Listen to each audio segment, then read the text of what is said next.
दोस्ती हम नहीं तोड़ेंगे, तोड़ेंगे दम मगर तेरा साथ ना छोड़ेंगे।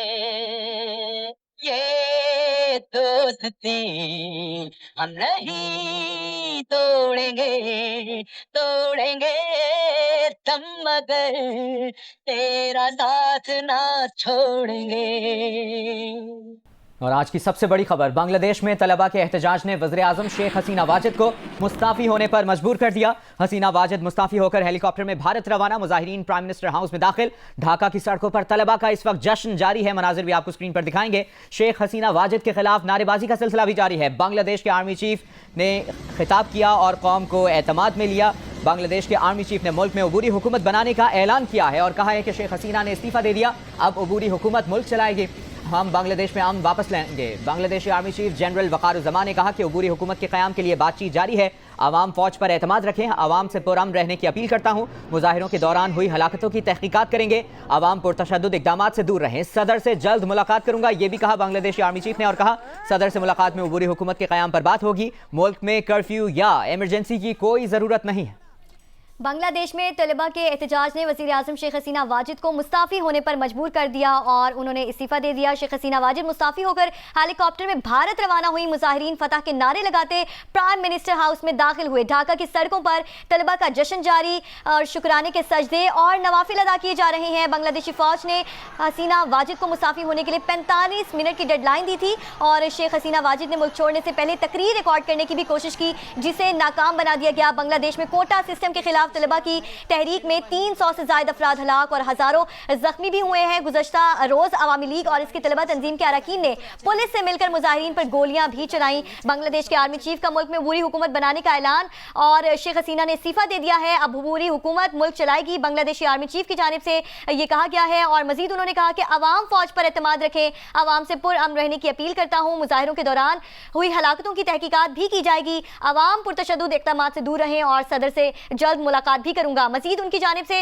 इस किताब में कहा गया कि सदर से मुलाकात में बुरी हुकूमत के क़याम पर बात होगी। मुल्क में कर्फ्यू या इमरजेंसी की कोई ज़रूरत नहीं है। पिछले तकरीबन 2.5 घंटों में जो डेवलपमेंट हुई है, बांग्लादेश की सियासी सूरत हाल बिल्कुल तब्दील होकर रह गई है। तकरीबन 2.5 घंटे पहले बांग्लादेशी आर्मी ने वज़ीर आज़म हसीना वाजिद को मुस्ताफ़ी होने के लिए 45 मिनट की डेडलाइन दी थी और उसके बाद जो हुआ हमने आपको मुसलसल अपडेट किया। बांग्लादेश के आर्मी चीफ जनरल वक़ारुज़्ज़मान ने कौम से खिताब करके मुल्क में अबूरी हुकूमत बनाने का ऐलान किया और अपने खिताब में बांग्लादेशी आर्मी चीफ ने कहा कि शेख हसीना ने इस्तीफा दे दिया है, अब अबूरी हुकूमत मुल्क चलाएगी। बांग्लादेश में अमन वापस लाएंगे। अबूरी हुकूमत के क़याम के लिए बातचीत जारी है। अबूरी हुकूमत के क़याम के लिए अवामी लीग के सिवा तमाम सियासी जमातों से बातचीत होगी। बांग्लादेशी आर्मी चीफ ने कहा कि मुल्क में कर्फ्यू या इमरजेंसी की कोई ज़रूरत नहीं है। अवाम फौज पर एतमाद रखें। वो बांग्लादेश के अवाम से पुरअमन रहने की अपील करते हैं। बांग्लादेशी आर्मी चीफ ने मुजाहिरों के दौरान हुई हलाकतों की तहकीकात करने का भी ऐलान किया और कहा कि अवाम पुरतशद्दुद इक़दामात से दूर रहें। सदर से जल्द मुलाकात करेंगे। सदर से मुलाकात में अबूरी हुकूमत के क़याम पर बात होगी। बांग्लादेश की प्रधानमंत्री शेख हसीना ने इस्तीफा दे दिया है। बीते कई दिनों से भारत के पड़ोसी देश बांग्लादेश में छिड़ी भीषण हिंसा के बाद सोमवार दोपहर को यह घटनाक्रम सामने आया। इस बीच शेख हसीना और उनकी बहन के देश छोड़कर किसी सुरक्षित जगह पर जाने की खबरें भी आ रही हैं। BBC बांग्ला सेवा के मुताबिक शेख हसीना के जाने के बाद ढाका स्थित प्रधानमंत्री आवास में प्रदर्शनकारियों की भारी भीड़ दाखिल हो गई। बांग्लादेश में जुलाई महीने से छात्र आंदोलन कर रहे हैं। छात्रों की मांग है कि देश में ज्यादातर बड़ी सरकारी नौकरियों में मौजूद कोटा सिस्टम को खत्म किया जाए। हालांकि छात्रों के आंदोलन के बाद शेख हसीना सरकार ने कुछ कोटे को कम जरूर किया था, लेकिन लगातार जारी हिंसा के बीच छात्र प्रधानमंत्री शेख हसीना के इस्तीफे की मांग पर अड़े हुए थे। छात्रों के हिंसक आंदोलन में बांग्लादेश में अब तक करीब 300 लोगों की मौत हो चुकी है। रविवार से छात्रों ने सविनय अवज्ञा आंदोलन की अपील कर रखी थी। इसमें लोगों से सरकारी टैक्स न देने की अपील की गई थी। रविवार को दोबारा भड़की हिंसा में बांग्लादेश में 90 से ज्यादा लोगों की मौत हो गई थी और सोमवार को शेख हसीना के इस्तीफा देने और देश छोड़ने की खबर आ गई।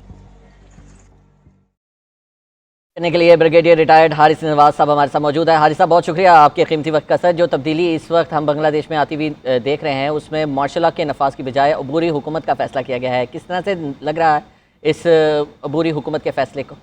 आई थिंक ये एक अच्छा फैसला है कि उन्होंने एक अबूरी हुकूमत बना दी। आई एम श्योर के तमाम पार्टी के लोग इसके अंदर होंगे और अच्छे वाक़िदार लोगों को लिया जाएगा। कितनी शक्तिशाली है बांग्लादेश की सेना, आइए जानते हैं। Global fire power military strength ranking के मुताबिक ये दुनिया की 37वीं सबसे शक्तिशाली सेना है। रिपोर्ट के मुताबिक इसमें लगभग 1,75,000 सक्रिय सैनिक हैं और उनके पास 281 टैंक, 13,172 बंद वाहन, 30 स्वचालित तोपखाने, 370 टो आर्टिलरी और 70 रॉकेट आर्टिलरी हैं। नौसेना के लगभग 30,000 सदस्य भी इसमें शामिल हैं।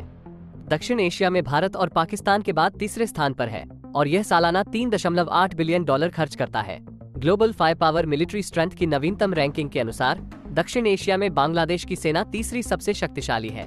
बांग्लादेश का रक्षा बजट भी लगातार आधुनिकीकरण और विस्तार की ओर अग्रसर है।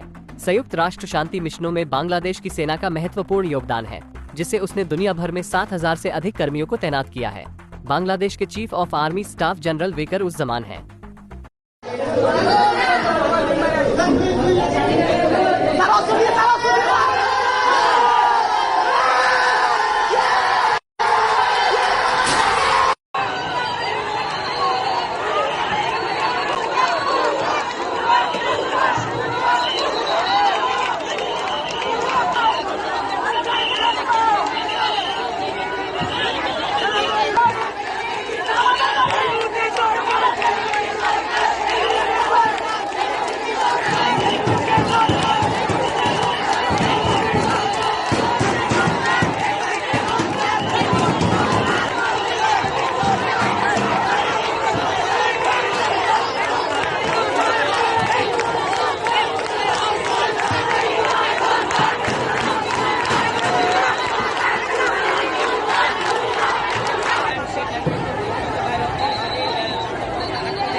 बांग्लादेश रे हिंसा उग्र रूप नेउथिबा बेले सेठार आसुची बड़ खबर। पद छाड़ी प्रधानमंत्री शेख हसीना।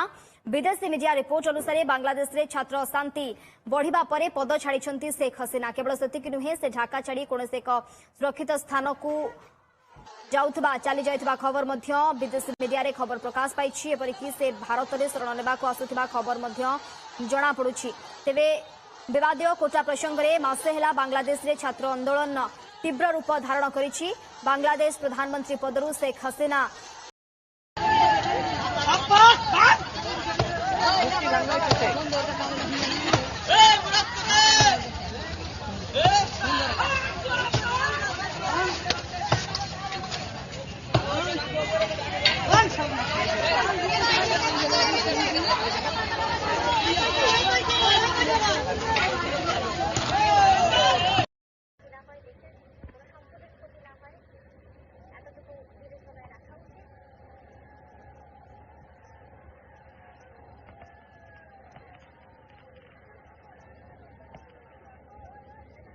मुमताज़ भट्टी, आपने कहा कि इशू टॉपिक के ऊपर बात करें। एक टॉपिक 9 मई है जिसके बारे में आपने अनाउंस किया था। फ़ौज का एक वाज़ेह मौक़िफ़ था कि जब तक माफ़ी नहीं मांगी जाती जिन्होंने ये किया उस वक्त तक उनके साथ बात नहीं होगी। बड़े बड़े एंकर ये खबरें दे रहे हैं कि कोई गैर सियासी लोग जो है वो बातचीत कर रहे हैं उस जमात के सरबराह के साथ जो कि 9 मई में मुलव्वस थी और कोई डील की बातें हो रही हैं। इस पे लेटेस्ट अपडेट क्या है? क्या फ़ौज ने अपना कोई मौक़िफ़ नरम किया है? क्योंकि दूसरी तरफ से भी स्टेटमेंट्स जो है ना वो कोई मिली जुली आ रही हैं, कोई नरम स्टेटमेंट्स दूसरी तरफ से भी आ रही हैं जो कि ये ज़ाहिर करती हैं कि उन्होंने अपने मौक़िफ़ में कुछ नरमी पैदा की है। तो इस पर ज़रा वाज़ह कर दें कि इस वक्त फ़ौज क्या स्टांस है इसके ऊपर। देखिए, इस मौजू पे जो फ़ौज का बड़ा वाज़ेह मौक़िफ़ है, जो 7 मई की ISPR की प्रेस कॉन्फ्रेंस थी उसमें यह बयान किया गया था। ना उसमें कोई तब्दीली आई है और ना ही आएगी।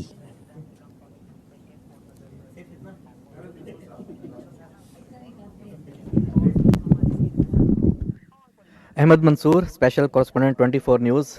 जनरल साहब, फ़ौज के अंदर जो एहतसाब का निज़ाम है उसी से मुतल्लिक़ मेरा सवाल है। कुछ दिनों पहले इसी हवाले से एक खबर जारी हुई, ISPR से आई। हमें पता चला कि फ़ौज के एक साबिक़ अफसर का कोर्ट मार्शल हुआ है।